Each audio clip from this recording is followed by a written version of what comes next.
Episode 80, locked and loaded. It's That's Delightful online, totally delightfulstuff.com, facebook.com/That's Delightful, on Twitter @DelightfulCast. You can also find us on Instagram, That's Delightful, and of course, podbean.com/That's Delightful. All right, getting episode 80 rocking and rolling. We're doing this one just a little less than a week away from the midterms coming up on November 6th.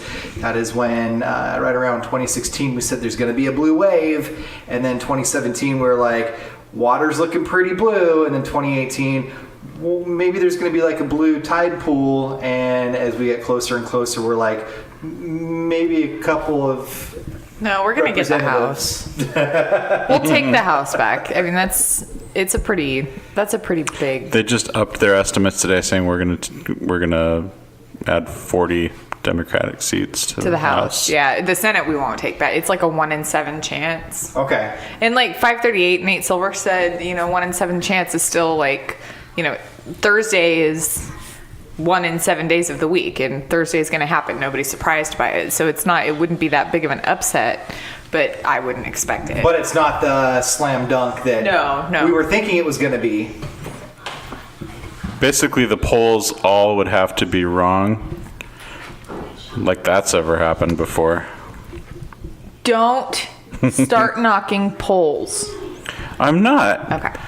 There are some obvious flaws. But it's not, statistics are statistics. The measurement, it's reliable. What changes are people. People are factors. Every time you measure people, you're going to get variance. It's just the way it is. No, the methodology is not always clear, and the representative sample is not always there either.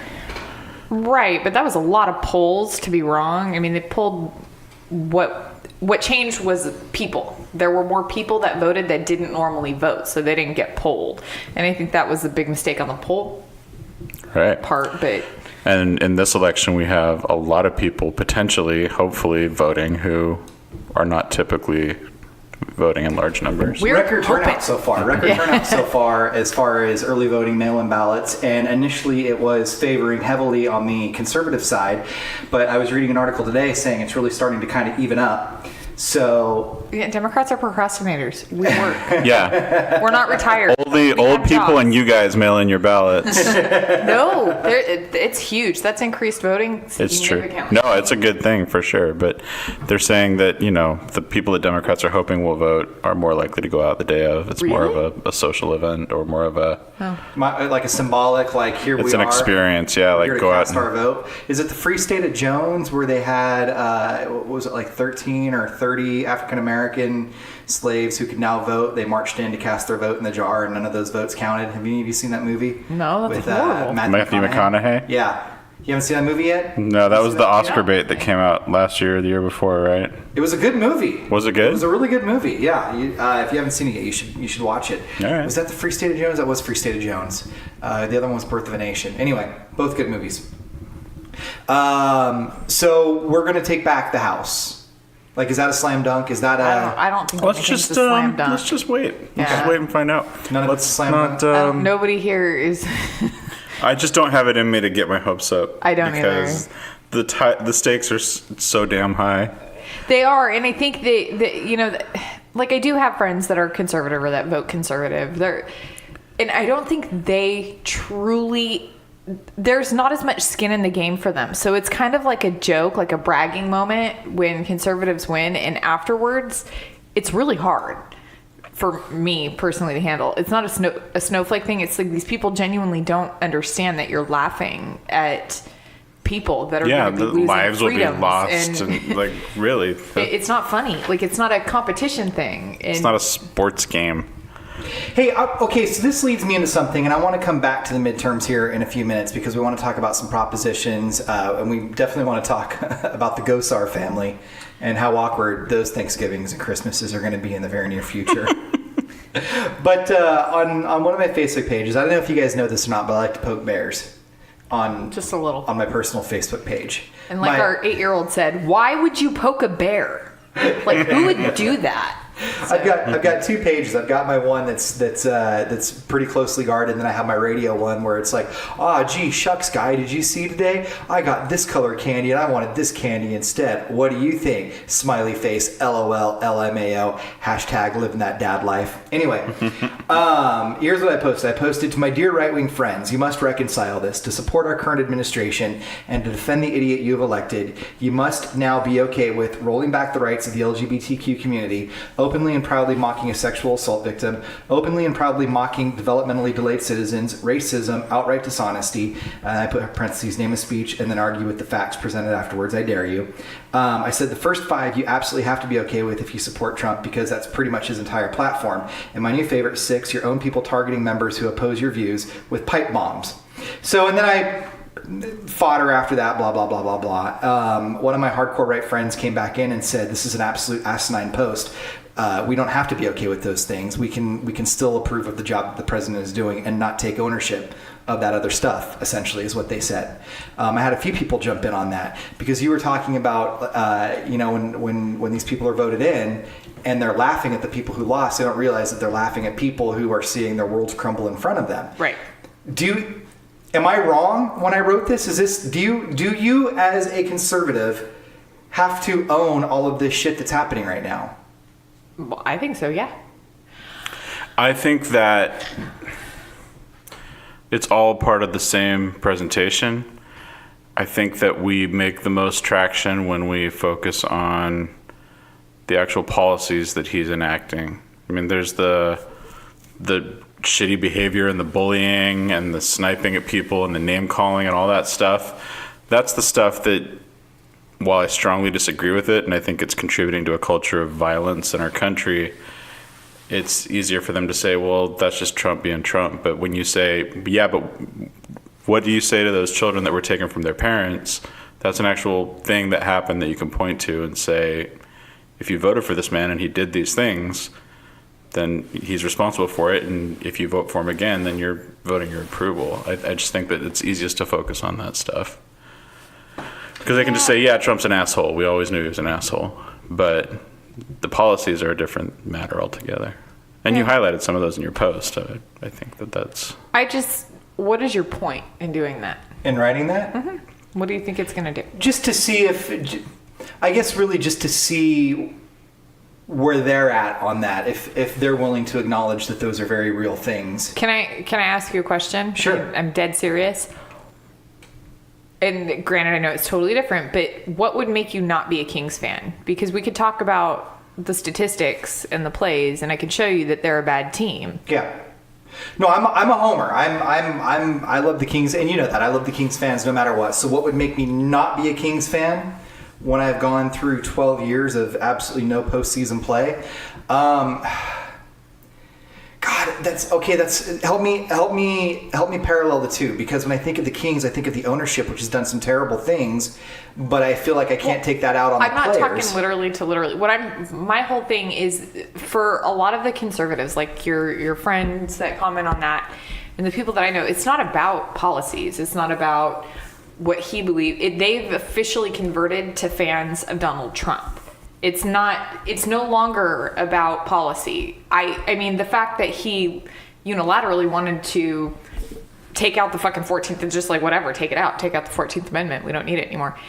And nobody cared, or people were defending that. That tells me that we've gone beyond policy and we are just now fans of Donald Trump or not.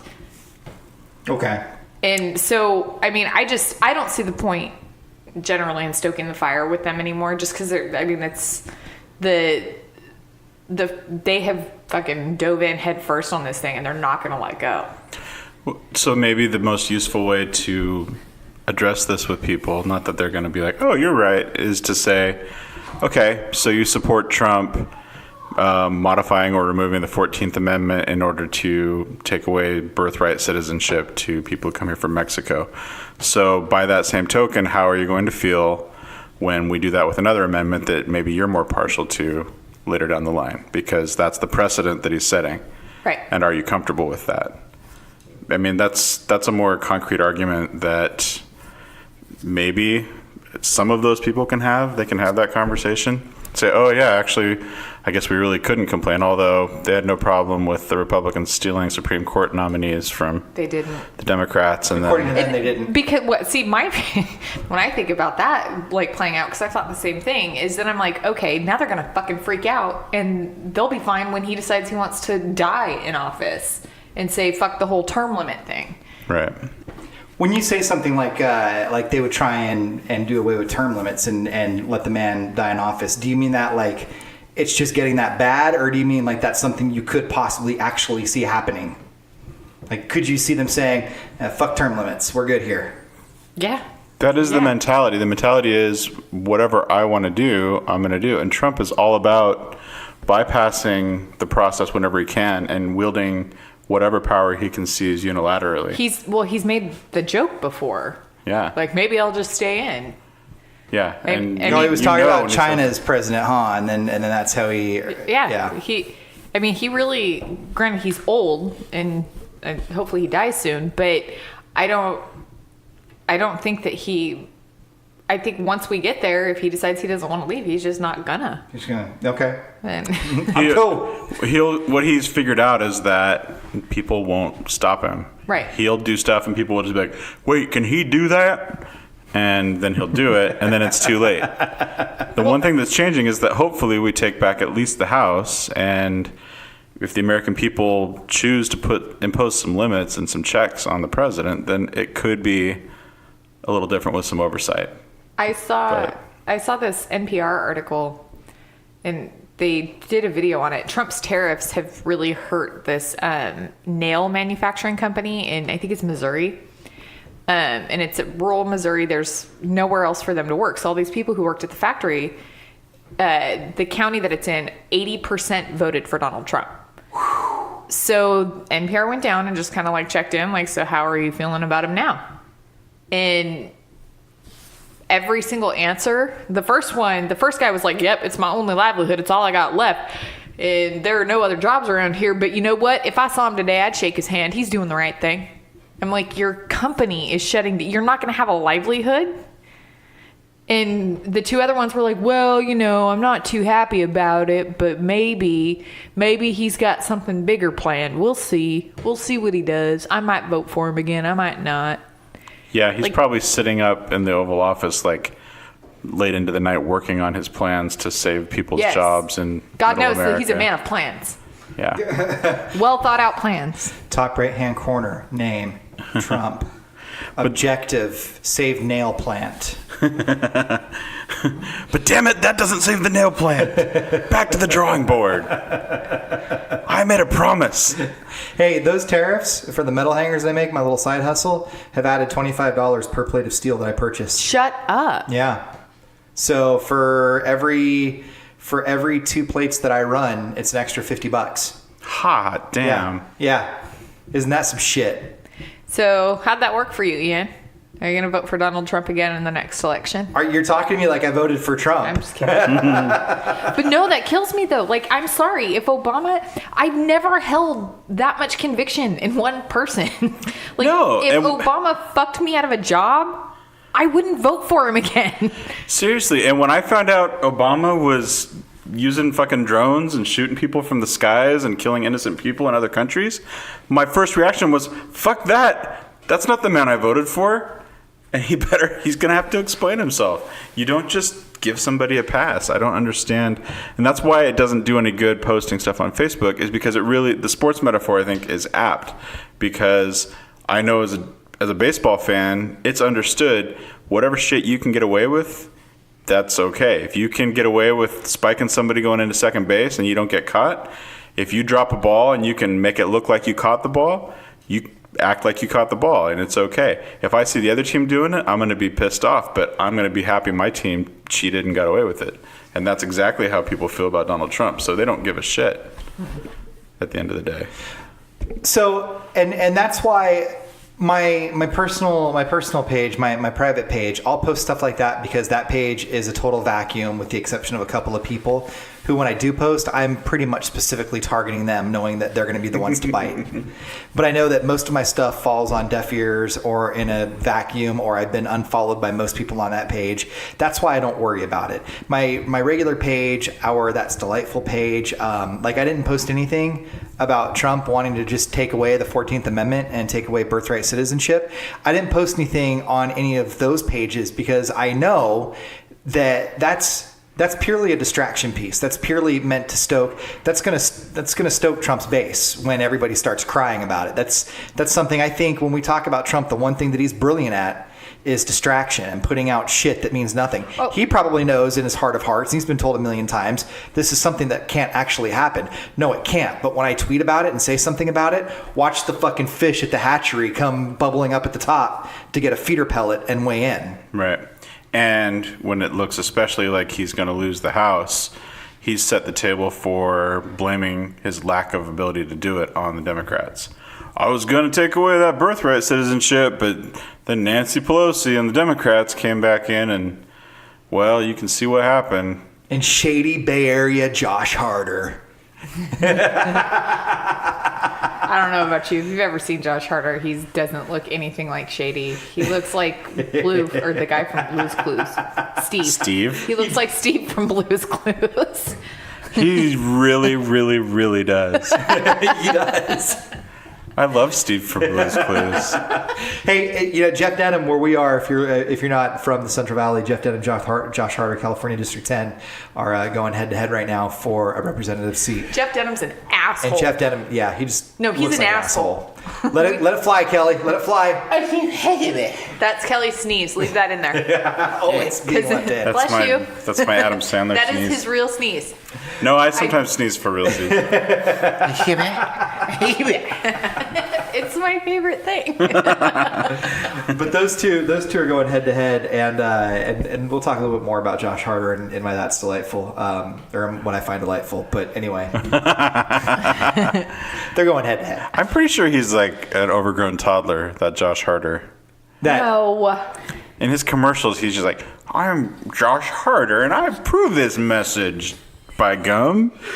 He just looks like he'd say "dang gummit" a lot. Yeah, dang gummit. He looks like a Boy Scout in the 1930s. Like, I don't know, how did Mormons cuss? They say hecka. Hecka? That's hecka cool. It's hecka cool. Okay. She was hecka mad. I used to say hecka. I wasn't allowed to say "oh my gosh" when I was a kid. I never said say, "oh my gosh." Yeah. Is it taking the placeholder of cussing? Yeah, anything that's a placeholder for a bad word, right out. I never said anything sucks in front of my parents until Oh my I was like God. 14 or 15. The baby boomers are not a fan of that word. No. What? Sucks. I would say something sucks, and my dad would be like, do you know what sucks? What do you mean when you say something sucks? Do you know what it's sucking?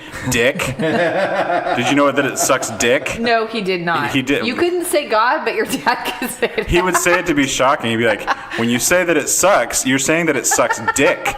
Oh, did you know that? Hey, let me tell you how my dad gave me a sex talk in a second. Oh, we talked about this.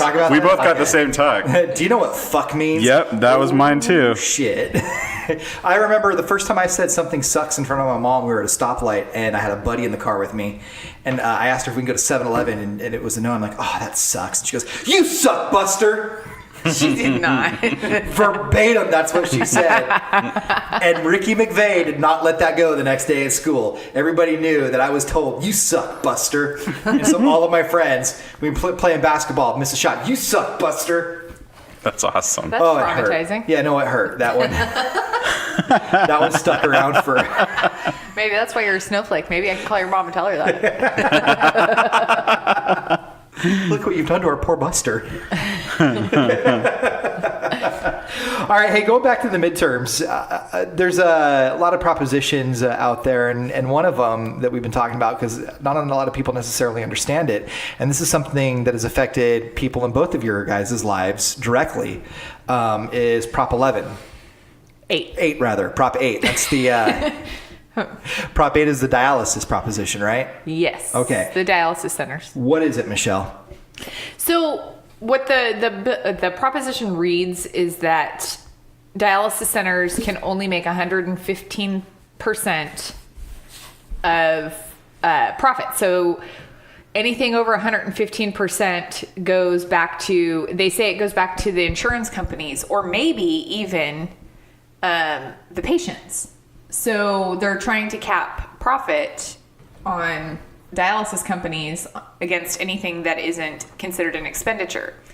A lot of this bill was written by union companies. They're saying they're trying to hold the dialysis, big dialysis, accountable for the dirty conditions, but I have yet to see a really clear link between what that does, what giving money back to insurance companies does to increase cleanliness and staffing at dialysis clinics. And for me, I see about every physician and nursing agency I've ever seen in my life say no on Prop 8.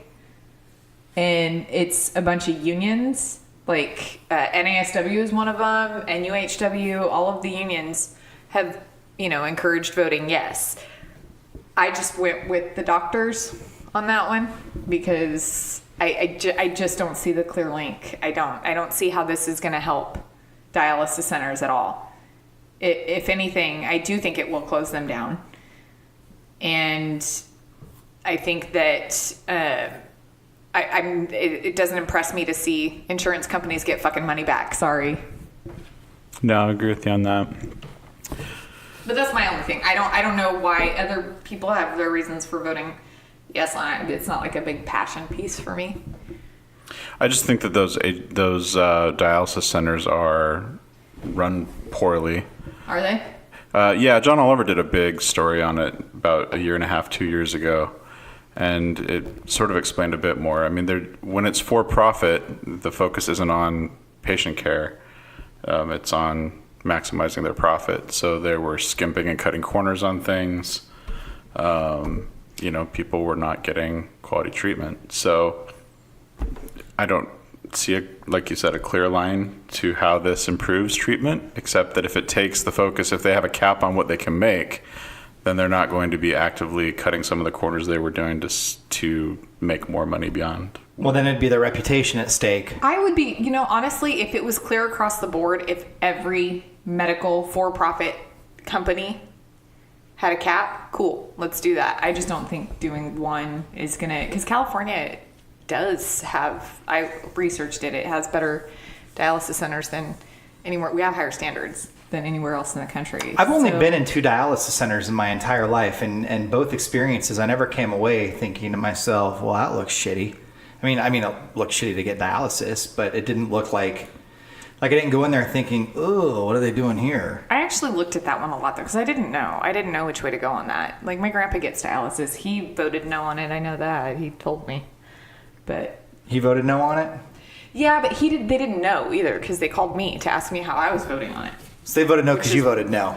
Which is weird. No, they ended up voting no because they talked to the people at the dialysis clinic. Listen, really? Kelly. Yeah. Talk to the clinic. They Kelly, talked to the nurse. I voted no because Michelle voted no for me. I just want you to know that. All right. This I'll do blood. it. I've been sort of at a loss as to, and to be honest, I hate these commercials about the propositions that show up on TV because almost always Right. they are obscuring most of the facts about the issue. Well, that's why I emailed the yes on 8 people and the no on 8 people and saying, what is the link here? I don't understand how capping this is going to improve patient care.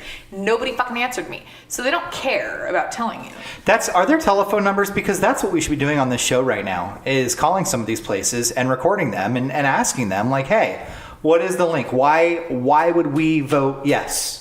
Why would we vote no? Tell me. Yeah, they have numbers in so you know this because you're an informed voter. In your sample ballot that you get in the mail, Right.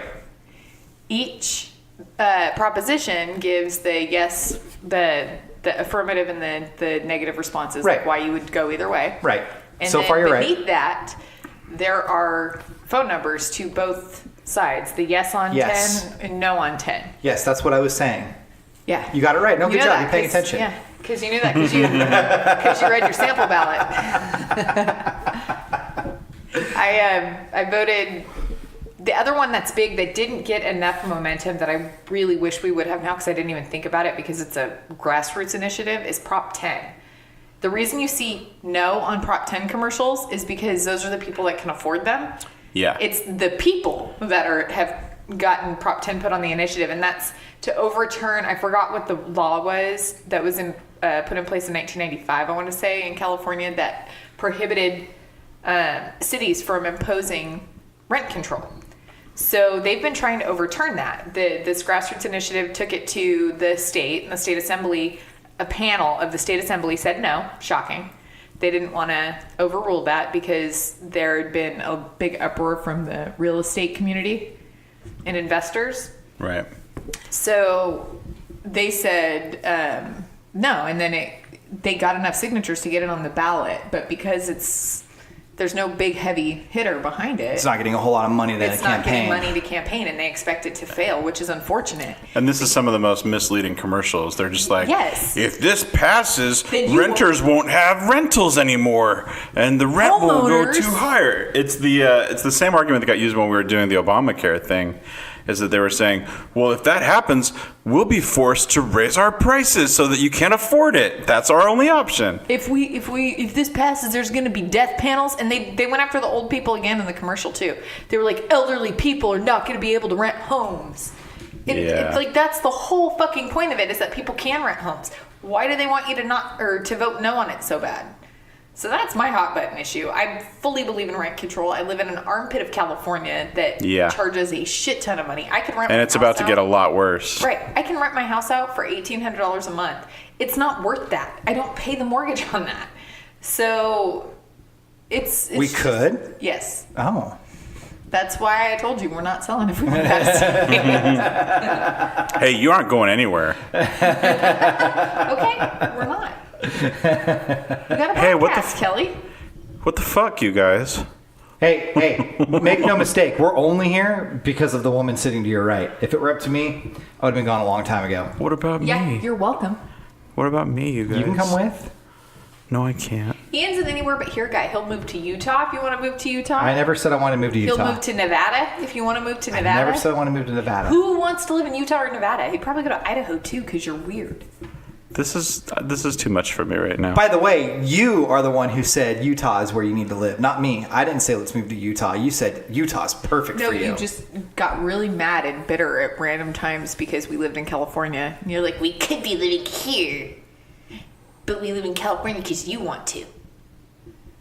That's accurate. Every time we leave the state, that's what he says. This is making me so sad. What about Kelly? Kelly, do you need a cheerful thing? Yeah. You've got to work tomorrow. This man needs an enema. Was that your... You need a cheerful thing? Oh, you need to work tomorrow. I was going to say. I got ice capades. What was the movie where the doctor kept recommending everybody get an enema? Was that Road to Wellville? Young Einstein? That was my great grandma. It was like an insane asylum, and every time somebody came, and I think it was who did young Einstein, the long-haired guy from Australia. Yahoo Serious. Einstein is long-haired. He got put in the insane asylum, and then every time the doctor saw him, this man needs an enema. Give this man an enema. Everybody got enemas, no? Okay. Well, it's not wrong. Every once in a while, you need a good flushing out. My Nana, whenever you would get sick, she would try to tell you to give yourself an enema, and then she would go look for her enema bag that she was going to share with you. Oh, you don't do that. Right. Nana, friends don't let friends use their enema bags. Yeah, you don't share enema bags or retainers. She's like, I got an enema bag around here. Nobody wants that. Hey, I know it'll cheer you up. She was 94. I don't know. Ooh, are we going to play the commercial? The Go-Sars. Yeah. This fucking family. Oh my gosh. I got to pull it up. It was awesome. Paul Gosar, the congressman, isn't doing anything to help rural America. Paul's absolutely not working for his district. If they care about health care, they care about their children's health care, they would hold him to account. If they care about jobs, they would hold him to account. If he actually cared about people in rural Arizona, I bet he'd be fighting for Social Security, for better access to health care. I bet he would be researching what is the most insightful water policy to help the environment of Arizona sustain itself and be successful. And he's not listening to you, and he doesn't have your interests at heart. My name is Tim Gosar. David Gosar. Grace Gosar, Joan Gosar, Gaston Gosar. Jennifer Gosar. Paul Gosar is my brother. And I endorse Dr. Brill. Dr. Brill wholeheartedly endorse Dr. David Brill. Like, that was unnecessary, the last I'm one. Dr. David Brill, and I approve this message. Oh man, he put some stank on that too. I'm Dr. David Brill. You can kiss my glove. It's like the one where his brother's like, I wholeheartedly, with every fiber of my being, because he always got the good toy at the cereal. Would Fuck him. someone please kick my brother in the balls? Do the Gosars get together for Thanksgiving this year? I don't. Do they get the whole family I together? don't think they do. No? I think. This guy's an asshole. He was in the Kavanaugh hearings. You might have seen it if you were watching the coverage. He's the one who, after the testimonies, he was going on and on about how he is qualified to interpret body language because he's a dentist. So he has to learn to read people's body language as they sit in his dental chair. So he was holding forth on how he could tell that someone was lying and someone was telling the truth because of his dental behavioral training. Dental behavioral training is what we Dental, call yeah, it. that's right. With the way he sits, you'd think that his number 3 in size, or if he was telling the truth, would just sort of poke out to the right, which it did. Dental behavioral chair. I just want to know what the dynamics of that family are. What was that, 5 or 6 siblings? Yes, it was. All of whom were just like... I was just thinking about it. Like, how would you feel if you woke up one day and then you turned on the TV and there was an ad and it was like, Kelly Abbott is my brother, my brother, my brother. And I wholeheartedly endorse this other person. Kelly Abbott gave me a handy behind the movie theater, and I wholeheartedly endorse the other candidate. Why did it go there? in Or your should I head? say, handed it. Why did it go Handed it. there in your head? Are Handy, you never bored? mind. What's that? Are you bored already that you had to make it sexual? No, hand jobs are just funny to talk about. Hand jobs are funny. See? We can agree on that, right? Hand jobs Yeah, are funny? Okay. absolutely. I'm willing to be the brunt of a Alright, hand was job appropriate. joke. Well, no, okay, obviously in the middle of church, hand job joke, not funny. I just want to know, like, how did this come about? Did the siblings band together and have, like, a brunch without wondering the him? same thing, or did Or they- they're just like, we need to go. The siblings reached out to the other candidate. Yeah. And, Well, I and would- offered that. I would hope so. So It'd be very weird if it was the other way around. Dr. Right. David Brill, like, just guys. randomly called all the family members, hey, any of you happen to hate your brother enough to go All of on you. national All television? of you, do you have another sibling that likes him by chance? None of them? Oh, all of you hate him? Okay. who here thinks he's a real dick? Are your parents alive? Oh yeah, mom is Team Gosar. Elected Gosar, not sister and brother Gosar. Ah. So I was gonna say, because as a mom, that's your job. No matter how fucked up your kid is, you have to support them because you know they worked really hard to get elected, and you love them. Mom, He's trying his best out that's there. the life you lent me there badge a minute. I made a whole bunch of pins to like campaign. You worked really hard on it. He put his whole heart in there, and you just can't see him disappointed. You know that that's how it would feel. Well, here's the kicker. He's leading in all the polls still. Yeah. This made like 'Cause no it's- dent. No, it's a funny ad, but that's a severely read. That was not going Yeah, to change. that's not going to sway anything. And at that point, I mean, if you're his family, why even do it? It's not going to change anything. I wonder if they really thought it was going to change something. Probably. You think they really thought? It went Okay. viral. So they became the hero of everybody else. Although when I posted that, everybody was like, damn. Yeah. I bet you that Fucked up, man. Dr. Brill's still going to go home on election night just like, I still owned his ass. He's probably going to watch it over and over again. Yeah, just like I had a good moment there. Oh man. All right. So we did our drunk episode last week, and The memories still haunt me, you guys. That movie, it was really bad. Yeah, there was nothing good about it. There was literally nothing redeeming about that movie. Nothing was good about Dakota it. Fanning, or not Dakota Fanning, Dakota Johnson naked doesn't make you happy. I like Dakota Johnson. I wasn't clamoring. I always feel weird when I see famous people naked in movies because it's like, That's how I felt about John Krasinski and Jack Ryan. I don't want to see that. He was naked in Jack Ryan? Are you kidding me? Oh, his butt? Like his whole body except his wiener when he was in the shower, and it was like meant to be one of those sexy showers because he was all glistening and he was all toned and muscular. Body double? It was absolutely No, it was sexy. him. No, he got cut. He did good. Yeah. Good for John Krasinski. Yeah, you haven't watched Jack Ryan yet? Not yet. No, Kelly told me that it's what is it, betrayal to What? the dorky men of the world for John Krasinski to get cut. A little bit. It feels that way. I like John Krasinski a lot more than I like Jim Halpert.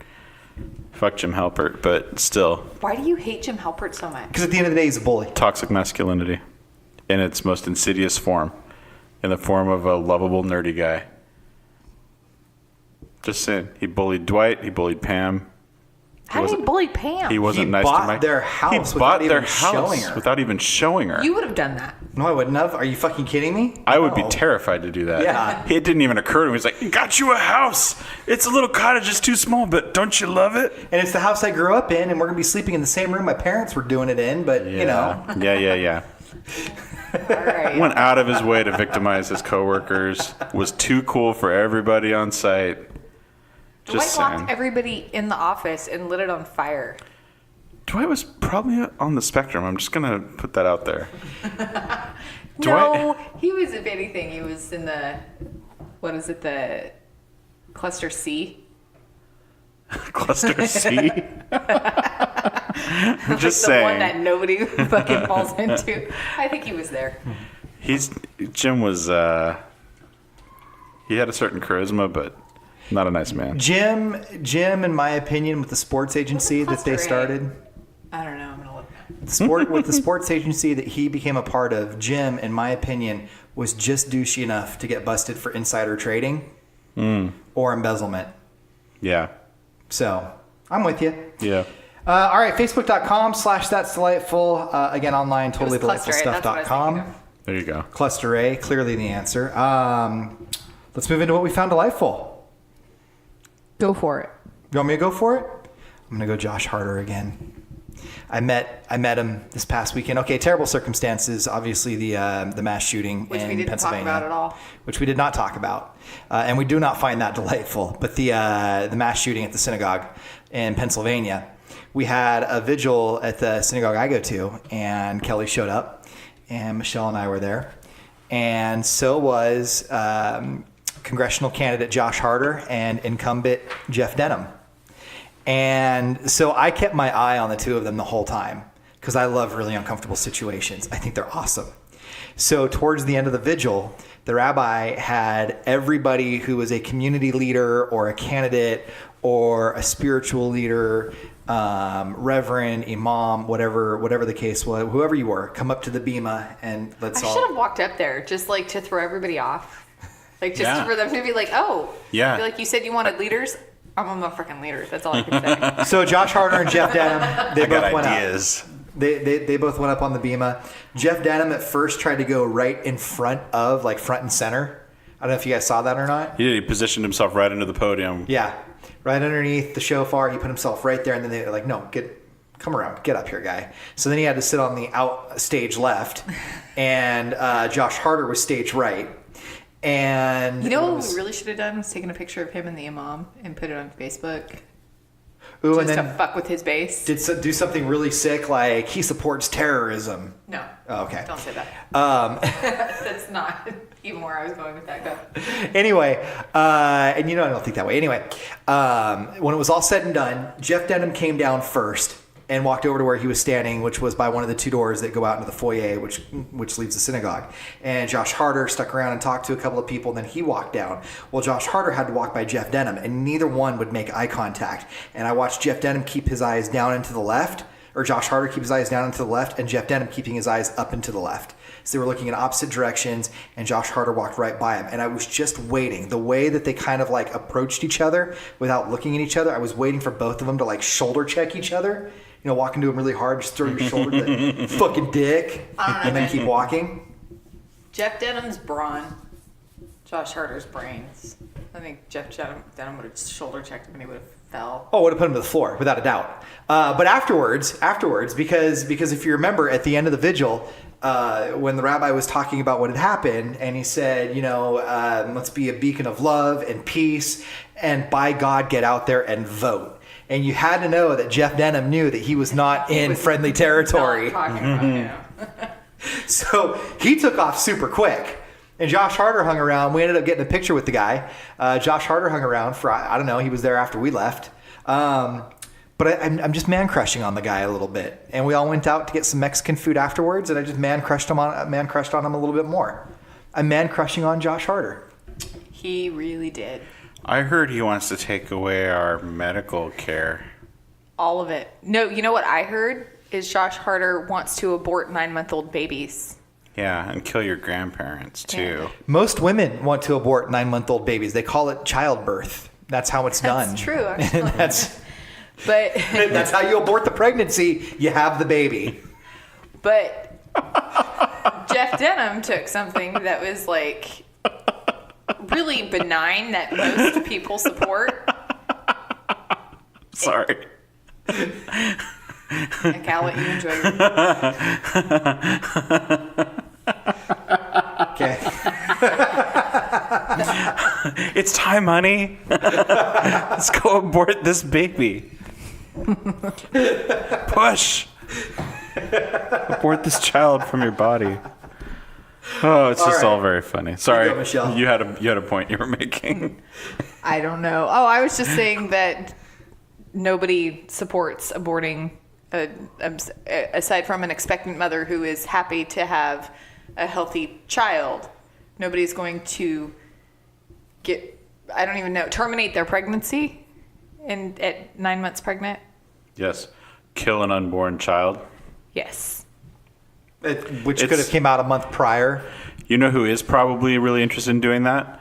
All those Trump? people rioting in California. The mobs? Yeah, the Angry mobs in California. Oh, God, I couldn't even get to my microphone. The mob was so thick. That's what they are. They're mobs of 9-month-old pregnant women screaming for somebody to abortions. rip the unborn lives from their wombs. I mean, just waddling all over the place. I'm not going to lie. water's breaking. When I was 39 weeks pregnant, it was the earliest that the doctor would remove the child from me. So I did have a child That's what I'm talking about. very, very forcibly ripped from my loins. Which He lived.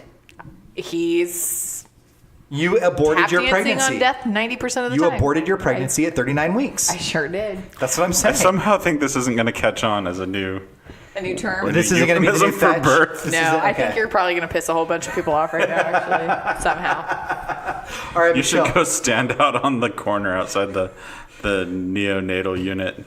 I'm not ready. You're not ready? Kelly, what you got for us? Damn. Is Kelly ready? Kelly's always ready.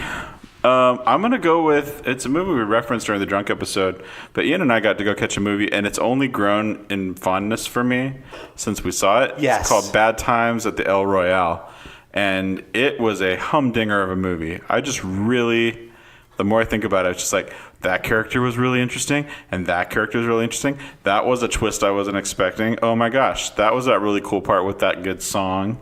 It's just a movie that, it's not like it has some huge twist or anything like that. It keeps zigging when you think it's going to zag and zagging when you think it's going to zig. It's got some really good acting by everyone from Jeff Bridges to John Hamm to even good old Dakota Johnson. Dakota Johnson's in it?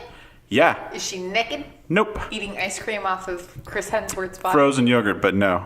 Oh, okay. Even in my drunken stupor, I can remember that it was Froyo. No, that was Dakota Fanning, right? That was the crazy sister? No. No, who's the crazy sister? I don't know, some kid. I think it was Dakota Fanning.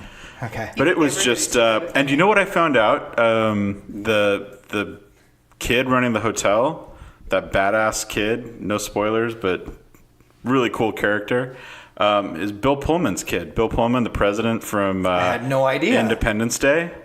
Yeah. Wait, is Bill Pullman's not Lone dead, Star right? from Did Bill Pullman Spaceballs. die? No. Okay, Bill He's still Pullman's alive. Okay. Paxton died. Paxton died. Okay. But this is Bill Pullman's kid, which makes me want to watch it again, just to watch Bill Pullman's kid acting.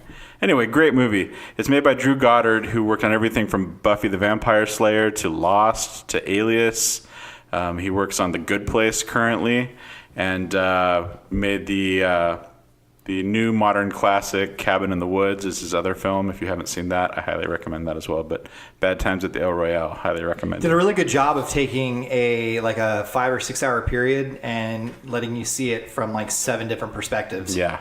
Which I thought was, and what a neat concept to have a hotel that's right on the California-Nevada border. Like you get to choose which side you're going. Okay. There's like a line going right down the middle of the hotel. Yeah. We haven't even mentioned Chris Hemsworth, who kind of comes in and like owns that fucking hilarious. movie. He was awesome. Chris Hemsworth is amazing. This is a good movie, you guys. He took the last 35 minutes of that movie and just owned it. Yeah. He shows what happens when you're really super fucking hot and you're funny.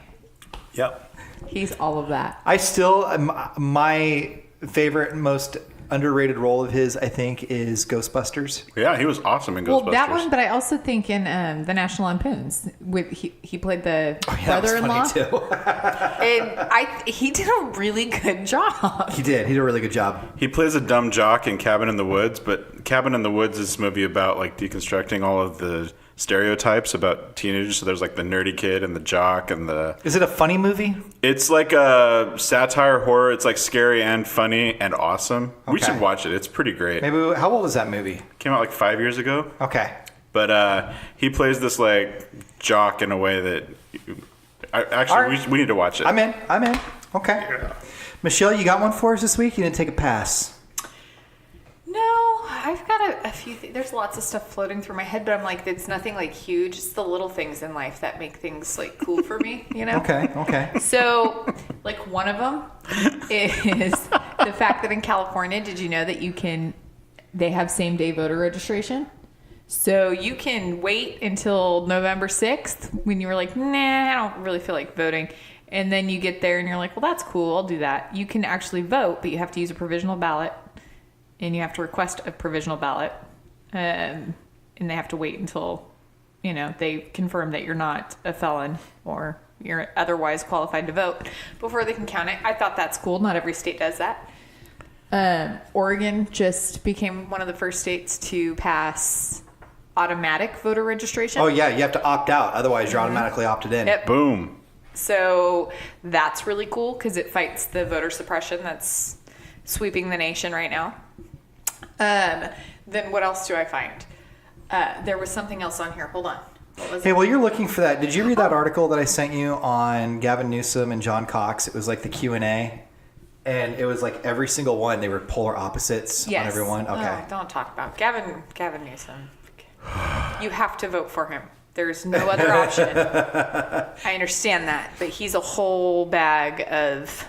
He's a bag of greasy weasels. He is a bag of liberal white fucking male. That's all. Yeah. Anyway, yeah, I love you, Gavin. I don't love you, Gavin. I'm going to also include in this the Juggling the Jenkins blog. I don't know. There are two big parent bloggers right now. It's That's Inappropriate and Juggling the Jenkins. They're the two most realistic versions of motherhood I've ever heard. So it's just cool to watch. You feel normal. There was a whole episode the other day on one of the women yells at her children, and she's like, just own it. I'm a yeller. I'm going to yell. Don't talk shit. This is how I handle my stress. That's how it's going to happen. And it's just cool because there's a lot of parent shaming, especially with the invention of the internet. So... All right. And I think that's it for now. That wraps it up now? Yeah, Okay. We'll end there. Facebook.com/That's Delightful. Our website, totallydelightfulstuff.com. This wraps up episode 80. However, the next time we record, the midterms will have either happened or will be currently Michelle will happening. be high on Xanax. Michelle will be taking barbiturates. Benzodiazepines. Benzodiazepines. That's what I was going to say. So, for now, again, Facebook.com/That's Delightful. Until next week. Bye, everybody.